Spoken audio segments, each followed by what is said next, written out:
Everybody, welcome back. Let's jump into some tidbits. We have a couple things to cover because Chase decided to open a lounge today. They've got another lounge opening in a couple of weeks and have provided initial timelines for two others. So currently Chase has lounges at Boston Logan International Airport, JFK, LaGuardia, and Washington Dulles here in the United States, as well as their Hong Kong Sapphire Lounge. That was the first Sapphire Lounge. And we now have the opening of the Phoenix Sky Harbor Sapphire Lounge. That is going to be in Terminal 4 on the S1 concourse. It is 3,500 square feet, so it is the smallest of the Sapphire Lounges so far. Something's better than nothing. Hopefully in time, if there are expansions at Sky Harbor, Chase can look into expanding that particular space. We'll see what crowding and overcrowding looks like there. You're probably not going to be able to access that particular lounge with ease if you are a Priority Pass holder and not a Sapphire Reserve holder or JP Morgan Reserve or Ritz-Carlton. As always, same rules apply. Ritz-Carlton card you can enter with unlimited guests. Obviously, that's going to be based on the amount of space available, which again, 3,500 square feet, not a lot of space to work with. The Sapphire Reserve and JP Morgan Reserve, you can bring two guests in addition to the card holder, and you can buy additional passes at $27 a pop with those two cards. And if you are a non-Sapphire Reserve or JP Morgan Reserve holder, you have Priority Pass, you can access one time for free. Additional passes going forward would be $75. So the biggest attraction of the Phoenix location will be a retrofitted Airstream that will serve as sort of like the serving area for food. They've got food from various Phoenix restaurants that should be very compelling. So nice to see that the Phoenix Lounge has opened as of today. Now, next up on December 12th, the San Diego Lounge is slated to open. That lounge is going to be 10,000 square feet, so quite a bit more space. That is going to be located in Terminal 2. And give you access to things like digital meditations, and there will be facial treatments, and you can also order a la carte from a curated menu from Oscar's Mexican Seafood. So there you go, and you'll get access to groundwork coffee, and you'll have featured wines from Parcel. So there you go. I don't know San Diego that well, so I can't tell you like how amazing these things are, but considering the work that Chase and the club put into these lounges, I am certain that it'll work out pretty well. There's also going to be a pop-up lounge in Las Vegas, not at the Las Vegas airport. That I'll come back to in just a second, but on November 16th, the Las Vegas Aria Resorts and Casinos will host a special limited edition lounge pop-up experience for Chase Sapphire Reserve holders. This is going to feature food from Momofuku and cocktails from Apothecary. So it'll be a lounge experience inside of the Aria Hotels and Resorts. I don't know how long that will be open. So typically pop-ups will be very limited time. I would expect no more than the end of the year, maybe a little bit into the beginning of next year, but we'll see. But there's going to be a Sapphire Lounge opening November 16th at the Aria Resort and Casino. So there you go. We did also get news of timeline expectations for two additional Chase lounges. The lounge at Philadelphia is slated to open in early 2025. No actual timeline given. So early 2025 would typically be about Q1. And then the Las Vegas International Airport Lounge is slated to open in mid-2025. So that is between Q2 and Q3. Thinking summer time potentially. Now it would be nice if Chase could surprise us by opening both of these lounges on the early side of these estimated timelines, but we'll see what happens. As it stands now, as of December 7th, assuming that San Diego opens on time, you will have now lounges at Boston Logan, JFK, LaGuardia, Dulles through the Etihad Lounge. You'll have the Phoenix Lounge, and you'll have the San Diego Lounge. Not a bad setup, but still could keep rolling out. And especially true where in March of 2025, the Sapphire Terrace, which I haven't mentioned in all of this. The Sapphire Terrace at Austin Bergstrom is going to be closing as the Sapphire Terrace. That terrace area is going to be reopening to the public, and Austin will be looking into expanding expanding space for lounges. One would have to assume that Chase will be one of the first credit card companies to jump in with a lounge at Austin Bergstrom, so that would be helpful. And then after Philadelphia, Las Vegas, the next lounge would be at Los Angeles International. So Chase, by the end of next year or beginning of 2026, should have a reasonably sized network of lounges, but there's still plenty of places they can expand to. In New York at JFK, they can add a lounge at Terminal 1 when Terminal 1 officially opens. They can open a lounge at Terminal 6 when Terminal 6 opens, which should be another international terminal. So you'll have Terminal 1, Terminal 4, Terminal 6 covered. That would be fantastic for them. You also have access to Maple Leaf lounges, 20 Maple Leaf lounges in North America and in Europe with the Sapphire Reserve. So your lounge capabilities with the Sapphire Reserve are only getting better, but still plenty of room to expand. So we're going to stick with Chase for just a moment. We're going to switch up from lounges to credit cards because, well, that's what Chase usually is known for.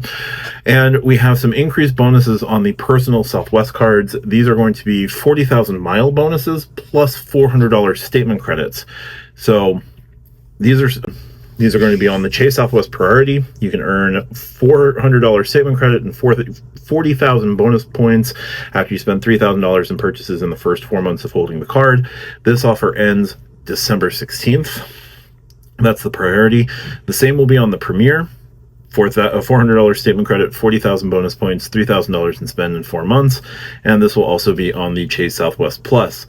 So you probably would want to go with the lowest tier just because that has a $69 annual fee, and you get this particular welcome offer and then go from there. You would need to get all 3 cards and then rack up another 15,000 points to unlock Companion Pass using these particular welcome offers. So not great on the Companion Pass front, but because this is ending December 16th, there may be time for another welcome offer that will allow for Companion Pass, but I don't know, so don't hold me to that. Your best bet is probably going to be a business and a personal, and then whatever spend you'll have to get that extra number of points. But as of right now, $400 statement credit, 40,000 bonus points on all 3 of the Southwest personal cards. Don't know what this will do for your particular Companion Pass strategies, but if that's something that's very important to you, try to find a more mile heavy or point heavy option. But did want to highlight that one. Also from Danny the Duo Guru, we do have an end date on the Chasing Cash welcome offer, the latest welcome offer that included the 10% business relationship bonus. This is the welcome offer that I'm currently working. At the time that it was announced that it was slated to run through November 17th. We do have November 17th as the official end date for that particular welcome offer. I believe I have a link for that in my referrals, so definitely please check those out if you want to. Sorry to shill, just had to. But that is slated to end on the 17th. If that is a welcome offer that is of interest to you, it is a 6-month welcome offer. You get 75,000 points and a 10% business relationship bonus at the end of 12 months based on your spend on the card. So just wanted to put that out there. And we're going to switch gears to away from Chase, and we're going to focus on Wyndham because there are 2 big pieces of news from Wyndham. The first of which is probably burying the lead a little bit because, well, I talked about Chase Lounges for 5.5 minutes. That is that as of February 1st, if you hold the Wyndham Business Earner card and the platinum status associated with that, typically you'd be able to status match that platinum status, or I'm sorry, the Wyndham Diamond status on that card over to Caesars Diamond. On February 1st, 2025, that is ending. So if you want to, you can still status match to Caesars. However, you will have to status match through your status that you attain organically. So if you hold the card, holding the card will not be enough. You will have to hold the card, and if you want Diamond status, also stay the 40 nights prove the 40 nights, and you can potentially status match over. Now, Caesar's Diamond, that has always unlocked a bunch of perks for Wyndham business card holders. You get the $100 celebration dinner that is now based on attaining, I think it's like 100 tier points with Caesars, so you do have to put a little bit of work in there. You don't just get it anymore. There's also something like a 5-night stay at the Atlantis Resort in the Bahamas that can be covered. You can status match your Caesars status to other casinos in Vegas or Atlantic City and pick up statuses that can also allow for cruises and things like that just by status matching from Caesar's Diamond to, you know, whatever other casino statuses you want to grab that way. The other way that you could have done this in the past would have been like the Hyatt to MGM to whatever from there. That status merry-go-round, that got closed off when Hyatt and MGM ended their relationship. The extent of the Marriott MGM relationship, I'm not sure how well that merry-go-round can go for you. So just mentioning that. But the Wyndham Diamond status that you get just for holding the Wyndham Business Earners card will not get you Caesar's Diamond starting on February 1st, 2025. Caesars wants you to have earned it organically, or Caesars probably wants you to get into their system and do your spend there instead, if you want Caesar's Diamond, which I kind of get. So that's going to hurt. But we're going to stick with Wyndham, and we have one last piece of Wyndham news here. Wyndham has announced the launch of Wyndham Travel Packages. This is going to be effectively an all-in-one service for you just for booking everything in Wyndham. Wyndham Travel Packages allow members to book hotels, flights, car rentals, airport transfers, and even activities all in one go via WyndhamRewards.com. So you can earn Wyndham points for everything you book. And for a little limited time, you can earn double. So this is coming from Danny the Deal Guru. Under maximizing points earned, Wyndham Rewards members can earn points on multiple aspects of travel when booking with Wyndham Travel Packages. Here's how. Hotel stays, you can earn 10 Wyndham Rewards points per dollar on 9,200 hotels, including Waterwalk Extended Stay by Wyndham Hotels, which earn 5 points per dollar. Stays at Echo Suites, Extended Stay by Wyndham stays at Echo Suites, Extended Stay by Wyndham will not accrue points. So Echo Suites is out, but Waterwalk Extended Stay, you'll get 5 points per dollar, and other hotels, you will get 10 points per dollar. Activities, you can earn 10 Wyndham Reward points per dollar spent on thousands of tours and activities, including walking tours, sports tickets, indoor skydiving, and more. Think of things like Viator, city experiences, stuff like that. That will all get you 10 Wyndham points per dollar spent there. And if you use a card with a travel multiplier, I am assuming that since this is going through Wyndham, it will also code as travel. Don't hold me to that completely, but that would be a safe assumption, depending on how that codes. Airfare, members can earn 1 Wyndham Reward point per dollar spent on airfare, excluding taxes, fees, and incidentals through major carriers like United, American, Delta, and others. And I am certain that since it is a online travel agency, I don't know which one Wyndham is pairing with for this. It could be Booking, it could be Hopper, Expedia, etc.